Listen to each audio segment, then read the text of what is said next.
ओम नमो भगवते परमहंसास्वादितचरणकमलजनमकरन्दाय भक्तजनमानसनिवासाय श्रीरामचन्द्राय श्रीहनुमते नमः। श्रीगुरुचरणकमलेभ्यो नमः।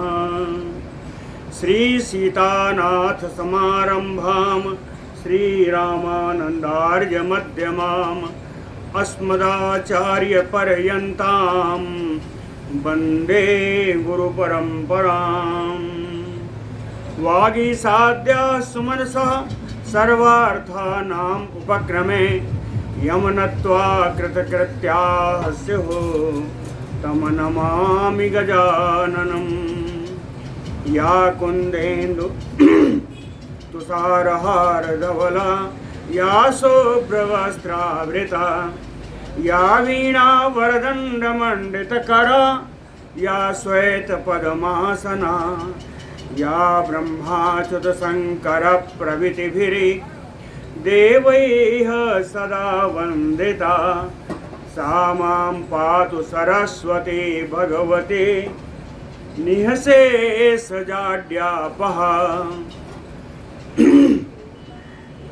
नीलाम्बुजश्यामलकोमलाङ्गं सीतासमारोपितवामभागं पाणौ महासायकचारुचापं नमामि रामं रघुवंशनाथं। नारायणं नमस्कृत्य नरं चैव नरोत्तमं देवीं सरस्वतीं व्यासं ततो जयमुदीरयेत्। सशङ्खचक्रं सकिरीटकुण्डलं सपीतवस्त्रं सरसीरुहेक्षणं सहारवक्षस्थलकौस्तुभश्रियं नमामि विष्णुं शिरसा चतुर्भुजम्। शान्ताकारं भुजगशयनं पद्मनाभं सुरेशं विश्वाधारं गगनसदृशं मेघवर्णं शुभाङ्गं लक्ष्मीकान्तं कमलनयनं योगभिर्ध्यानगम्यं वन्दे विष्णुं भवभयहरं सर्वलोकैकनाथं। जय सुखदेव मुनीश वर यदुपतिदास अनन्य जयति वादरायण चरण करण मोहि जगधन्य। भक्ति भक्त भगवंत गुरु चतुर नाम बपु एक इनके पद वंदन किए नासै विघ्न अनेक।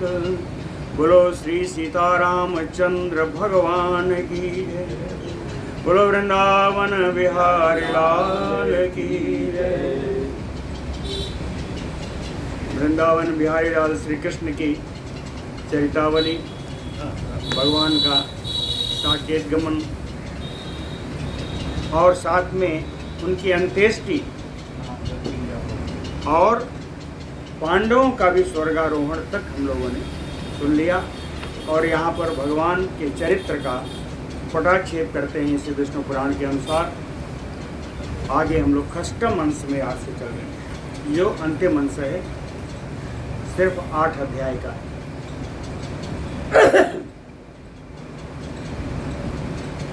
श्री मैत्रेय उवाच। मैत्रेय जी कहते हैं, व्याख्याता भवता सर्गवंश मनवंतरय स्थितिः वनसानुचरितं चैव विस्तरेण महामुने। मैत्रेय जी कहते हैं, महामुनि पराशर जी, आपने भवता, आपने सर्ग यानी सृष्टि क्रम का, वंशों का, मनवंतरों की स्थिति का और वंशों के अंदर सारे चरित्रों का विस्तरेण व्याख्याता, विस्तार से आपने व्याख्या की। कहते हैं, आज मैं कुछ और सुनना चाहता हूँ। श्रोतुम इच्छामि अहं त्वत्तो यथावत उपसंहृतिम महाप्रलय संज्ञाम च कल्पान्ते च महामुने। कहते हैं, मुनि श्रेष्ठ, पराशर जी, तो अहम श्रोतुम इच्छामि, आपसे मुझे सुनने की इच्छा है। क्या कहें? कल्पांते महाप्रलय संज्ञाम यथावत उपसंहृतिम। कल्प के अंत में महाप्रलय के नाम से यथावत जिस प्रकार से इस जगत का संहार होता है, उपसंहार होता है, वो कथा मेरी सुनने की इच्छा है। श्री पराशर उवाच, कहते हैं मैत्रेय श्रूयताम मत्तो, है ना, वहाँ कहा था अहम श्रोतुम इच्छामि, तो आपसे सुनना चाहता हूँ। तो पराशर जी कहते हैं मैत्रेय श्रूयताम मत्तो, क्या कहीं यथावत उपसंहृति कल्पांते प्राकृते च एव प्रलये जायते यथा। उन्होंने महाप्रलय के बारे में पूछा था। पराशर जी कहते हैं एक एक करके सुनो, है ना। मैत्रेय मत्तो श्रूयताम, ए मैत्रेय जी आप मुझसे सुनिए। क्या सुनिए? कहें कल्पांते, कि कल्प के अंत में यथावत जिस प्रकार से प्राकृते प्रलय जीवानाम उपसंहृति जायते। प्राकृत प्रलय में, है ना, प्रलय की कई प्रकार हैं, आगे आएगा। ये पहला प्रकार है प्राकृत प्रलय। कहें जिस प्रकार प्राकृत प्रलय में जीवों का उपसंहार होता है, वो कथा आप मुझसे सुनिए। इसके लिए थोड़ा सा जान लीजिए कि अहोरात्रम पितॄणाम तुमासो अब्दात्रिदिवौकसाम चतुर्युग सहस्त्रे तु ब्रह्मणो वै द्विजोत्तम।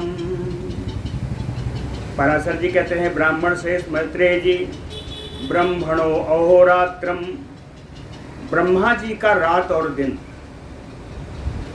कहते द्वि चतुर्युगे सहस्त्रे, द्वि कहने की आवश्यकता नहीं है, सहस्त्रे खुद दो वचन में, तो कहें चतुर्युग सहस्त्रे, 2000 चतुर्युगी का ब्रह्मा जी का एक रात और एक दिन होता है। 2000 चतुर्युगी का ब्रह्मा जी का दिन ही परार्ध है, एक परार्ध है और रात दूसरा परार्ध है।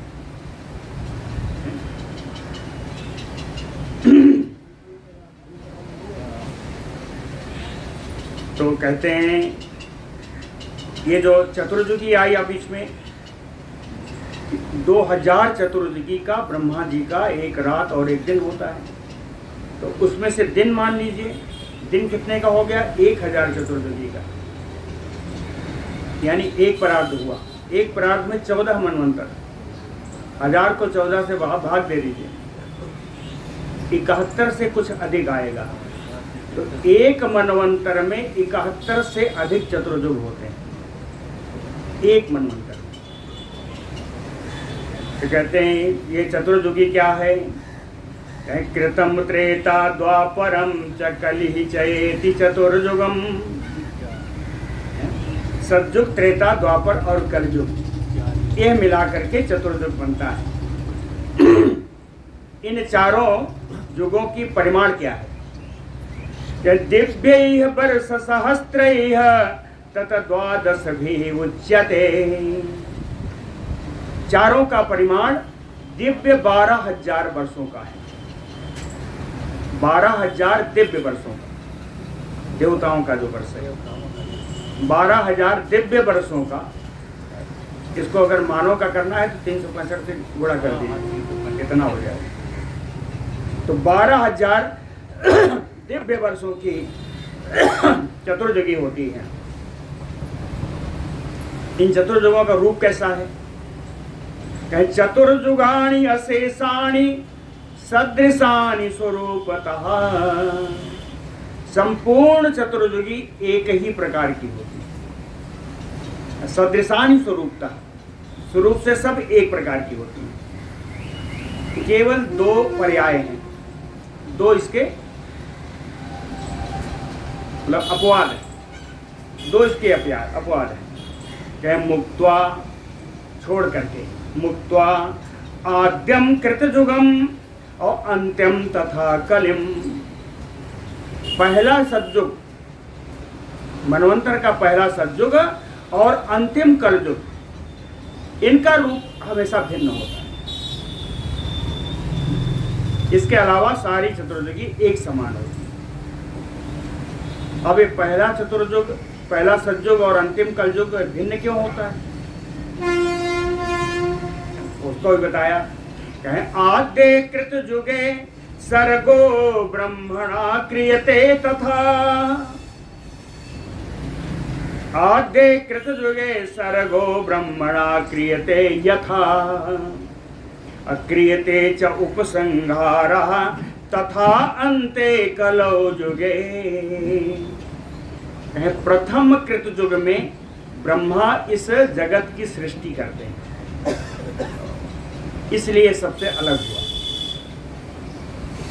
और अंतिम कल युग में ब्रह्मा जी के ही रूप भगवान रुद्र इस संहार करते हैं इस पृथ्वी का, इसलिए भी यह अलग हुआ। तो पहला सतयुग और अंतिम कलयुग, इनका रूप अलग होता है, बाकी सारे युग एक समान। श्री मैत्रेय उवाच, मैत्रेय जी को और कुछ पूछना था।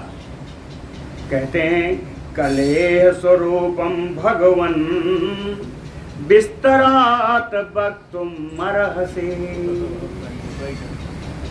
धर्म चतुष्पाद भगवान यस्मिन् विप्लवम म्रेच्छति।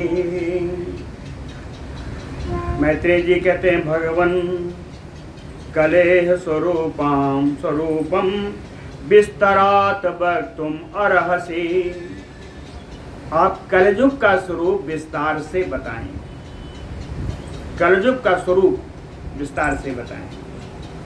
कहे वही कलयुग, यस्मिन जिस कलयुग में भगवान धर्म चतुष्पाद विप्लवम म्रेच्छति, जिस कलयुग में भगवान धर्म का चारों पैर लगभग लुप्त हो गए।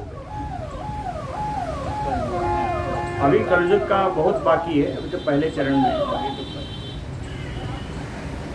तो कहते हैं इस यही कलयुग का हम विस्तार से सुनना चाहते हैं, जिसमें भगवान धर्म का चारों पैर लुप्त हो गए, प्रायः लुप्त हो गए।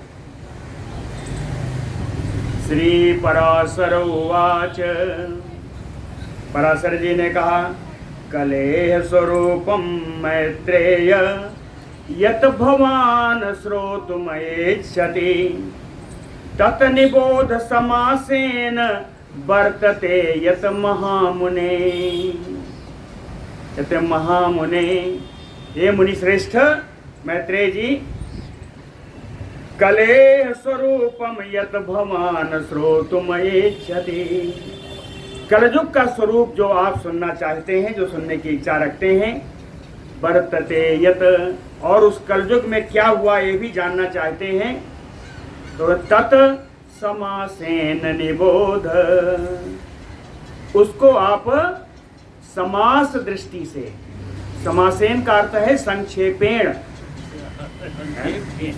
कहे उसको मैं संक्षेप में बताऊंगा और आप सुने, है ना। समासेन तत निबोध, आप सुने और समझें। कहते हैं कलयुग क्या है, वर्णाश्रमचारवती प्रवृत्ति ना कलो नृणाम, न सामरिक यजो धर्मवत विनिष्पादन अहेतुकी। कहते हैं कलो नृणाम, कलयुग में मनुष्य वर्ण आश्रम आचारवती ना प्रवृत्ति,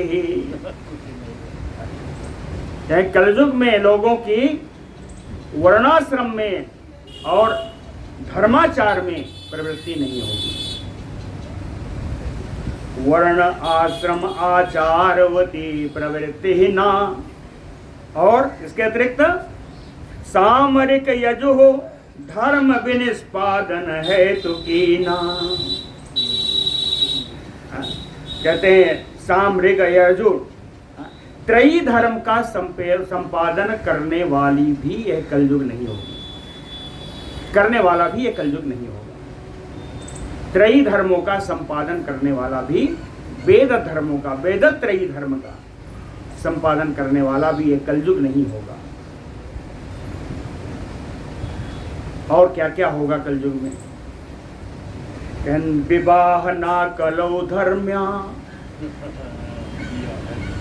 कलौ धर्म्या ना विवाह, है ना। शिष्य गुरु संस्थिति ना, और न दाम्पत्यक्रमो न एव बन्नि देवात्मकः क्रमः। धर्म रूप से, धार्मिक रीतियों रीति रिवाजों से विवाह नहीं होंगे। प्रारंभ हो गया है,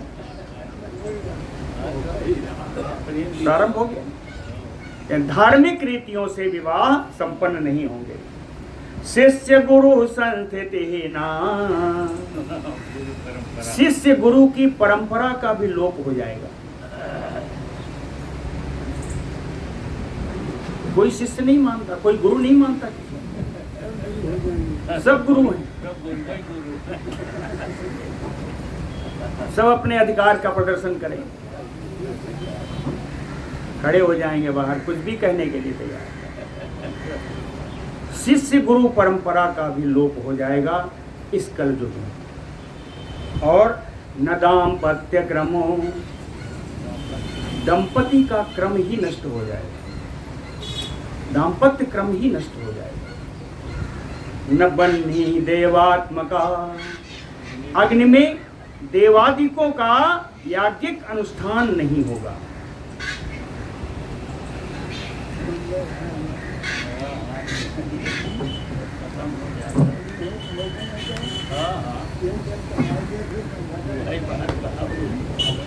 यत्र कोत्र कुले जातो बलि सर्वेश्वरः कलौ, कहते हैं कलौ बलि सर्वेश्वरः। कलयुग में जो बलवान है वही सबका मालिक है।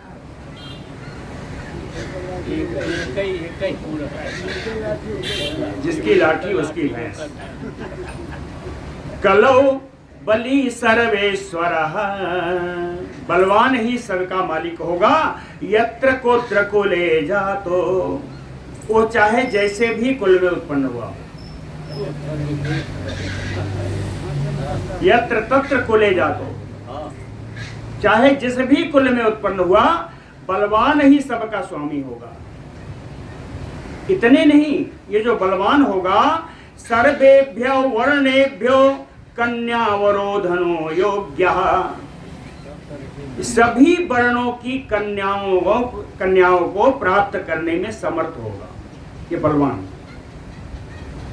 वो चाहे जिस वर्ण का हो, सभी वर्णों की कन्याओं को प्राप्त करने में समर्थ होगा वो बलि। एन केन च योगेन दुजाति दीक्षितः कलौ, कलौ दुजाति ही, कलयुग में ब्राह्मण लोग, द्विजाति में केवल ब्राह्मण नहीं आते, सारे यज्ञोपवीतधारी द्विजाति हैं। उपनयन संस्कार ही द्विज संस्कार है, वहां से ये होता है, ये सारे द्विज हो गए, वहां से दोबारा जन्म होता है। इसलिए उपनयन संस्कार जिनका होता है, जो उपनीत हैं, सारे द्विज। तो कहते हैं कलौ दुजाति एन केन योगेन दीक्षितः, जिस भी ऐसे तैसे जैसे भी किसी गुरु को पाया और उससे दीक्षा ले ली।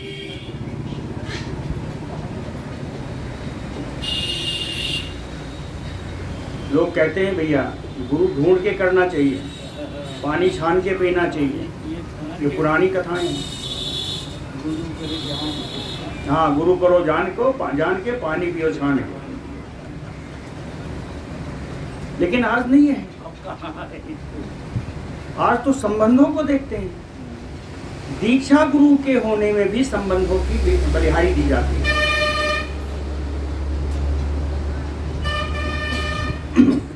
तो कहते हैं कलो दुजाति एन केन योगेन दीक्षितः यैव सैव मैत्रेय प्रायश्चित्तं कलौ क्रिया। यैव सैव चाहे जैसी तैसी क्या क्रिया, जैसी तैसी क्रिया भी कहते हैं मैत्रेय जी कलयुग में प्रायश्चित ही मानी जाएगी।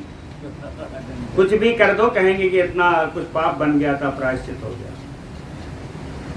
कोई विधान से प्रायश्चित नहीं करता, इच्छानुसार कोई क्रिया करके अपना प्रायश्चित कर दिया। सर्वम एव कलौ शास्त्रम यस्य यत वचनम द्विज देवता च कलौ सर्वा सर्वा सर्वस्य चाश्रमः। आइए आइए,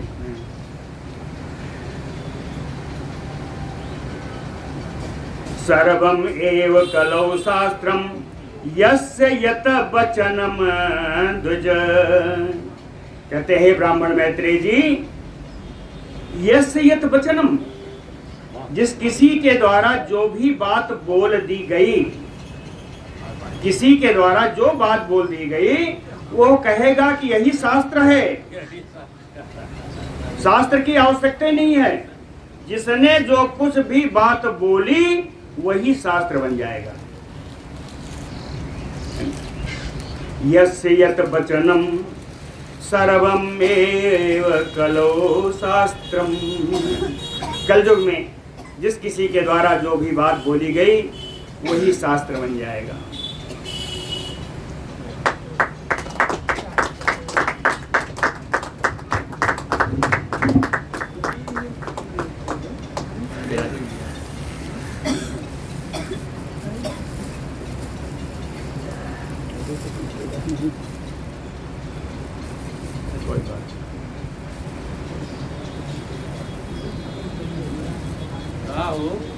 तोड़ दे यार, यही तो कहा है। देवता च कलौ सर्वा सर्वः सर्वस्य आश्रमः। 28 की डेट आपने दे दिया है ना उसके लिए। 28 में कुछ करना थोड़ा ही ना है। शुक्ला जी जो भी हो चलिए, हो गया कथन दो माला फूल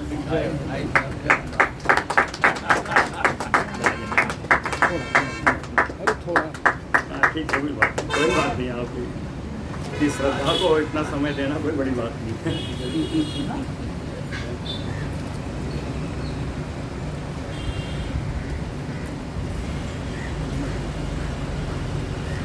ये आपको घर ले जाना है। घर ले जाना है? हाँ, ये भी छोटा वाला पैकेट भी अंगवस्त्रम भी। आपकी इच्छा का बिल्कुल सम्मान होगा। आज व्यास जी का जन्मदिन है। अरे ब्याज जी नहीं पता होगा। नहीं पता है, लेकिन आपने याद रखा, ये बड़ी बात है। कहाँ से पता लगाए आप लोग कहाँ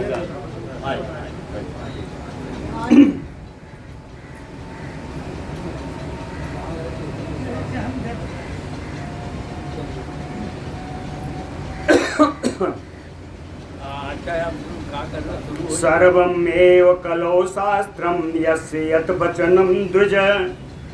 कहते हैं ब्राह्मण मैत्रेय जी, आज कलयुग में जो व्यक्ति अपनी बात को अच्छी तरह रख दे वही शास्त्र माना जाता है, वही शास्त्र है। उसके अलावा वो कोई बात मानने को तैयार नहीं होता। देवता च कलौ सर्वा, कहीं भूत प्रेत पिशाच आदि भी कलयुग में देवता माने जाएंगे।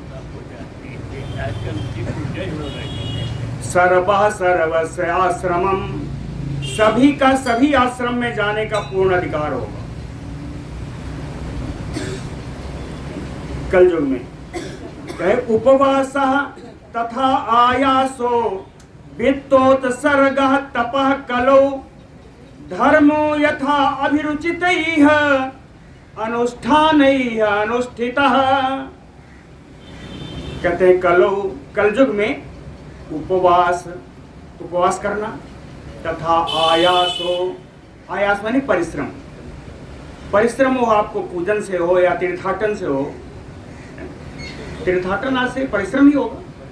तो कहे उपवास तथा आयासो, उपवास या तीर्थाटन आदि, वित्तोत्सर्गः, धन का दान, तपः और तपस्या।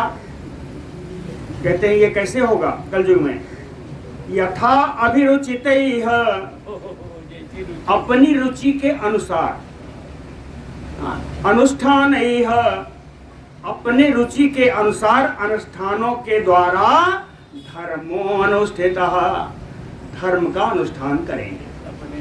कलयुग में लोग अपनी इच्छा के अनुसार एक दिन जो है एक जगह 1 घंटा बैठ गए, कहें मैंने बड़ी भारी तपस्या कर डाली,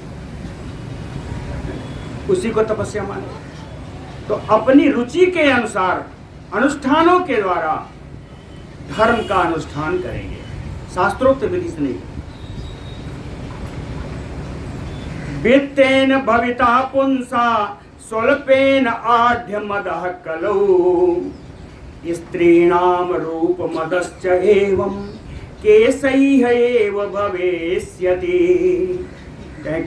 कलहु, कलयुग में स्वल्पेन आढ्य मदः, थोड़ा भी धन का जब आ जाएगा तो इतना उस धन का मद हो जाएगा, कहें वित्तेन भविता, ये है बड़ा धनवान हो गया। थोड़ा भी धन पा जाने पर कलयुग में पुरुष व्यक्ति अपने को बड़ा धनवान मानेगा। और स्त्रीणाम रूप मदः च एवं केशैः एव भविष्यति, स्त्रियों का रूप का सौंदर्य अपने केश विन्यास के द्वारा दिखाएंगे। हाँ, अपना केस बड़ा बड़ा, कभी 2 चोटी, कभी 1 चोटी, कभी ऊपर, कभी नीचे, कभी पीछे, है ना, कभी जोड़ा बांधे, कभी कुछ। तो केश विन्यास के द्वारा ही स्त्रियां अपने रूप का प्रदर्शन करेंगी। क्यों ऐसा होगा? ऐसा होने का भी कारण है, वो भी बताया क्यों होगा।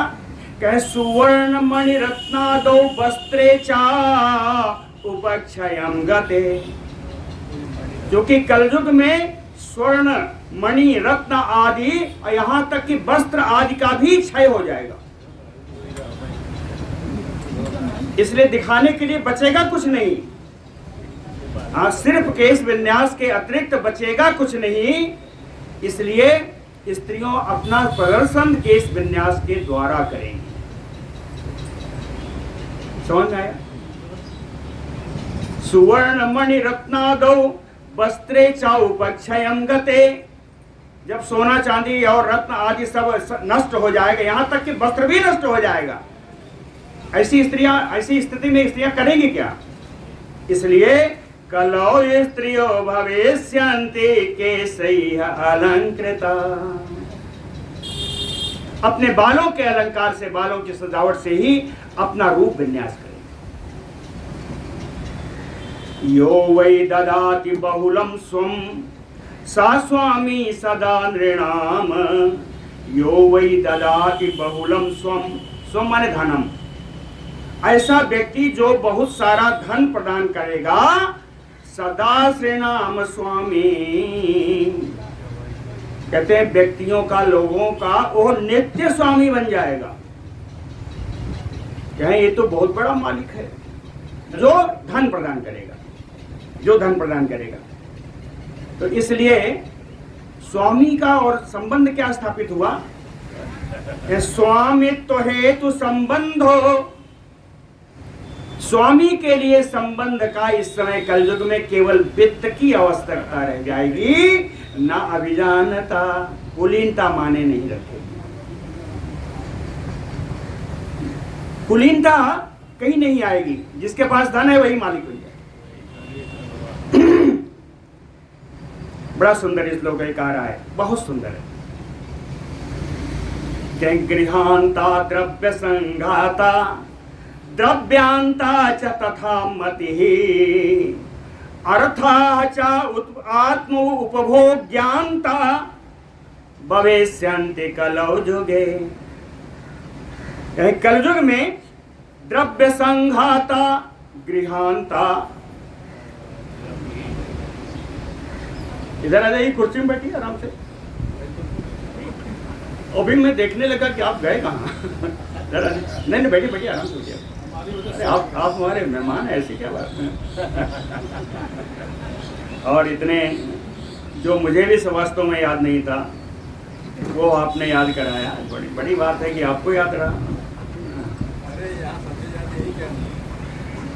द्रव्य संघाता गृहांता, कहते धन का संग्रह, इसका अंत कहाँ है? धन का जितना संग्रह है कलयुग में प्राणियों का घर बनवाने में चला जाता है।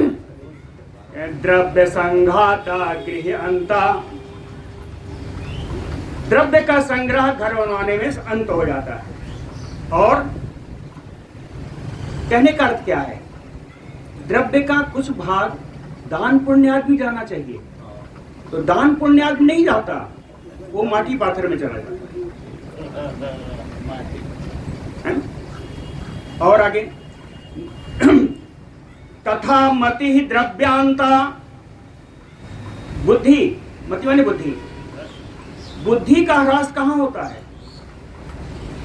बुद्धि लगाते हैं द्रव्य प्राप्त करने के। बुद्धि का प्रयोग होना चाहिए ज्ञान विषयक प्राप्ति के, लेकिन बुद्धि का प्रयोग द्रव्य प्राप्ति के लिए किया जाता है। और अर्थाचा आत्म उपभोग्यांता, और आए हुए धन को स्वयं के उपभोग में ही समाप्त करना, यही प्रवृत्ति है कलयुग में। ना अतिथि देव सत्कारे, अतिथि और देवों के सत्कार में खर्च नहीं होता। आत्मभोग, हमारे लिए सब कुछ होना चाहिए। तो कहते हैं अर्थाच आत्म उपभोग ज्ञानता भवेष्यन्ति कलौ, कलयुग में यही होगा। स्त्रियः कलौ भविष्यन्ति स्वैरिण्यो ललित स्पृहाः।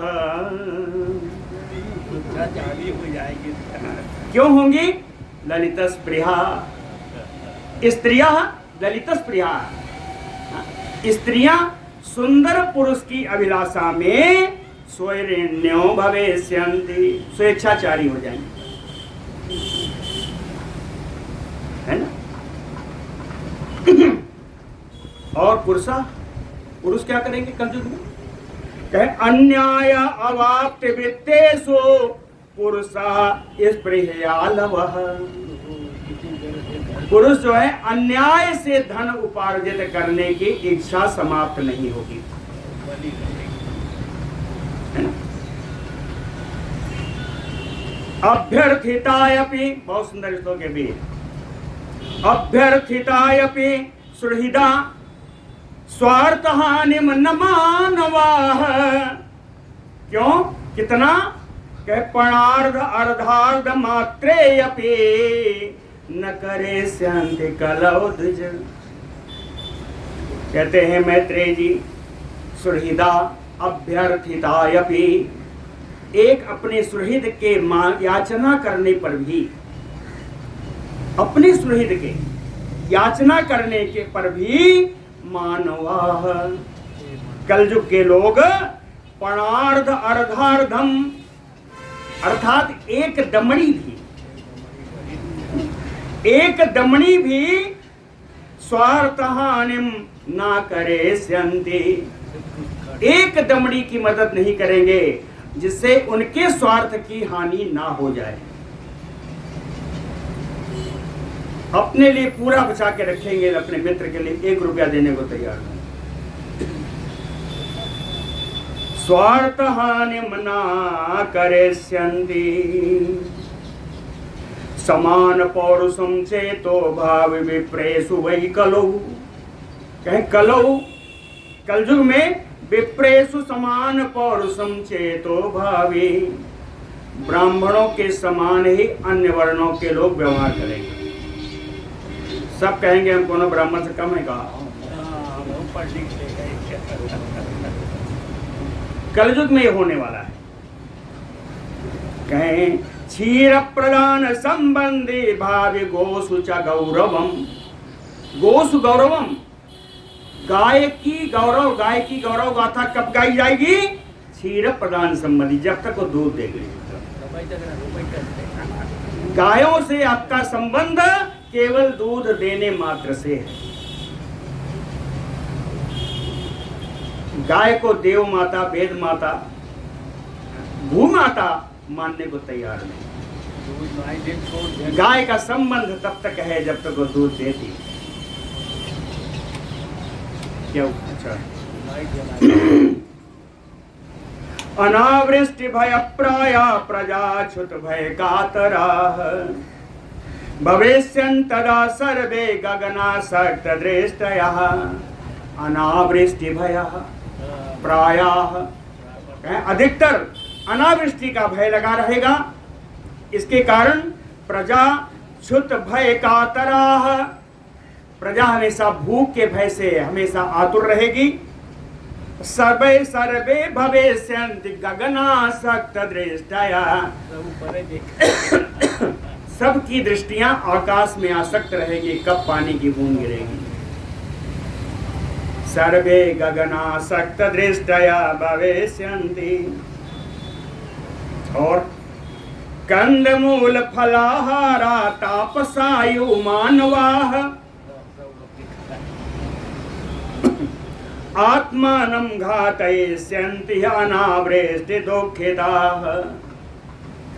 मानवाः, जितने संसार के लोग हैं, ये कंदमूल फल का आहार तपस्वियों के समान करने लगेंगे, क्योंकि अन्न का अभाव हो जाएगा। अन्नाभाव में, अन्न के अभाव में कंदमूल फल का तपस्वियों के समान लोग भोजन करेंगे। और इतने नहीं, अनावृष्टया दुःखिता, अनावृष्टि के कारण दुखी होकर के आत्मानं घातयिष्यन्ति, आत्महत्या करेंगे। दुर्भिक्षम एव सततम तथा क्लेशम अनीश्वराः प्राप्स्यन्ति व्याहत सुख प्रमोदा मानवाः कलौ। कलयुग में मानवाः अनीश्वराः, सारे मनुष्य असमर्थ हो जाएंगे। अनीश्वरा ईश्वरा समर्था, अनीश्वरा असमर्था, सारे मनुष्य असमर्थ हो जाएंगे। और सततम, हमेशा निरंतर, सुख प्रमोदा व्याहतः, इनका सुख और इनका आनंद नष्ट हो जाएगा। मिलेगा क्या? दुर्भिक्षम क्लेशम सततम प्राप्स्यन्ते, हमेशा दुर्भिक्ष जैसा क्लेश ही प्राप्त करेंगे। अकाल महामारी, ऐसा ही क्लेश प्राप्त करेंगे। कैसे लोग होंगे? आस्नान भोजिनो, आस्नान भोजिनो ना अग्निदेवता तिथि पूजनम करिष्यन्ति कलौ प्राप्ते न च पिंडोदक क्रियाम। कलौ प्राप्ते, कलयुग के प्राप्त होने पर आस्नान भोजिनो, बिना स्नान के भोजन करेंगे। कलयुग के प्राप्त होने पर बिना स्नान के भोजन करेंगे। अग्नि देवता अतिथि पूजनम ना, अग्नि का, अतिथि का, देवता का पूजन तो करना भूल जाएंगे। और न च पिंडोदक क्रियाम करिष्यन्ति, पिंडोदक आज श्राद्ध आदि का कार्य तो ये करेंगे ही नहीं। कहते हैं कलयुग में स्त्रियां कैसी होंगी? लोलुपा ह्रस्व देहा बहुअन्नाद तत्परा बहु प्रजा अल्प भाग्या भविष्यन्ति कलौ स्त्रियः। कलयुग में स्त्रियां कैसी होंगी? लोलुपा, विषय लोलुप होंगी, है ना, विषयासक्त होंगी, सांसारिक विषयों में आसक्त होंगी। ह्रस्व देहा, शरीर छोटा हो जाएगा। ह्रस्व देहा बहु अन्नाद तत्परा, बहुत ज़्यादा भोजन करने वाली होंगी। और कहें बहु प्रजा, बहुत सारी संतान उत्पन्न करने वाली होंगी। अल्प भाग्या और मंद भाग्या होंगी कलयुग में स्त्रियां। और भी कुछ बताया स्त्रियों के बारे में, जो लिखा है कह रहा हूं। उभाभ्याम अपि पाणिभ्याम शिरः कंडोयनम स्त्रिया कुर्वन्तो गुरुभद्रे भर्तृणाम आज्ञा भेत्स्यन्ति अनादरा। कहे उभाभ्याम पाणिभ्याम, दोनों हाथों से कलयुग में स्त्रियां शिरः कंडोयनम कृत्वा, अपने सिर को खुजलाते हुए, कलयुग में स्त्रियां अपने दोनों हाथों से अपने सिर को खुजलाते हुए गुरु भर्तृणाम आज्ञाम, अपने गुरु और अपने पति की आज्ञा का अनादरा भेष्यन्ति, अनादर पूर्वक अस्वीकार करेंगी। कई स्त्रियां कैसी होंगी? सुपोषण परा क्षुद्रा देह संस्कार वर्जिता परुष अनृत भाषिण्यो भविष्यन्ति कलौ ये स्त्रियां। कलयुग में स्त्रियां अपने पोषण में तत्पर होंगी। स्वपोषण परा, अपना पेट पालने वाली होंगी, क्षुद्र होंगी, शरीर की पवित्रता आदि का संस्कार से वर्जित होंगी। परुष अनृत भाषिण्यों, कठोर और झूठ बोलने वाली होंगी। परुष अनृत भाषिण्यों भविष्यन्ति, ऐसी होंगी। और कहते हैं कि दुःशीला दुष्टशीलेषु कुर्वन्त्या सततं स्पृहाम् असद्वृत्ता भविष्यन्ति पुरुषेषु कुलांगनाः। उधर बढ़िए, बाबा का है ना। दुःशीला दुष्टशील कुलांगनाः, कलयुग में जो कुलांगनाएं हैं, दुःशीला दुश्चरित्र होंगे, दुष्टशीलेषु पुरुषेषु सततम स्पृहाम कुर्वन्ता, दुष्ट पुरुषों के साथ ही इनका गुजारा होगा। असद्वृत्ता, दुराचारी होंगी। भविष्यन्ति, कलयुग में स्त्रियां ऐसी होंगी। अब कहते हैं चलो स्त्रियों का बहुत हो गया, ब्रह्मचारियों का देखते हैं। वेदादानं करिष्यन्ति बटवः च कृतव्रता।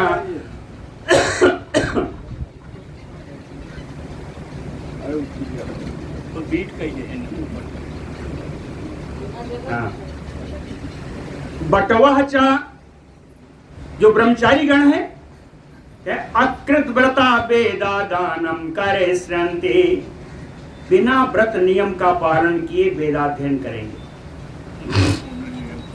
वेदाध्ययन से पहले संध्योपासन आदि जो है, जो भी कार्य नित्य कर्म करने, वो करने के बाद ही वेदाध्ययन का अधिकारी है। संध्योपासन के बाद ही पूजन का अधिकारी है। तो वेदाध्ययन तो बड़ी चीज है। लेकिन कलयुग में क्या होगा?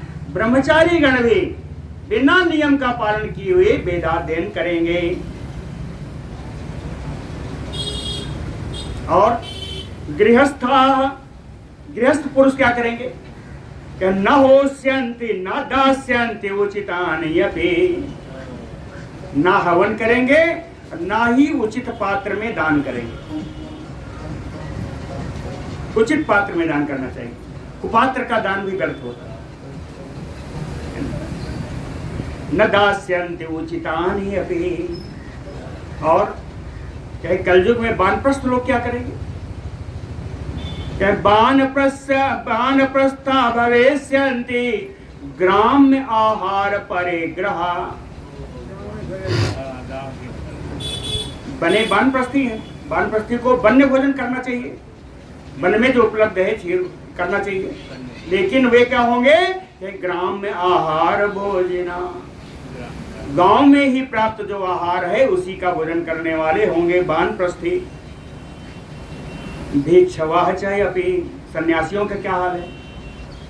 कहे भिक्षवाह चाहे अपि मित्रादि स्नेह संबंध यंत्रणाः। हाँ, मित्र आदि के स्नेह के बंधन में बंधे रहेंगे, ये सन्यासी है। हाँ, कहेंगे उनके यहाँ चलना है, बड़ा आदर सत्कार होता है, उन्होंने बुलाया है, चलेंगे। जाने के बाद वहाँ पहुँचने के बाद लौटने का नाम ही नहीं लेते, 10 दिन 15 दिन वहीं रह गए। तो ये तो सन्यासियों की हाल। कहीं कलयुग में राजागण कैसे होंगे? अरक्षितारो हरतारा शुल्क ब्याजेन पार्थिवा हारिनो जन वित्तानाम संप्राप्ते तु कलौ जुगे। कलयुग के आ जाने पर पार्थिवा अरक्षितारो, राजागण प्रजा की रक्षा करने वाले नहीं होंगे। क्या करेंगे? हरतारा शुल्क ब्याजेन, कर के बहाने, कर हरण करने के बहाने जाएंगे। और जनवित्ता नाम हारिणो, प्रजा के धन का ही अपहरण करेंगे।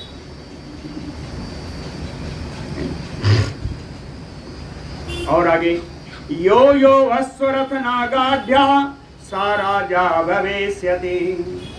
कहते हैं जो जो व्यक्ति हाथी घोड़ा रथ आदि को आदि जिनके पास बहुतायत में होगा वही राजा हो जाए। सा राजा भवेष्यति।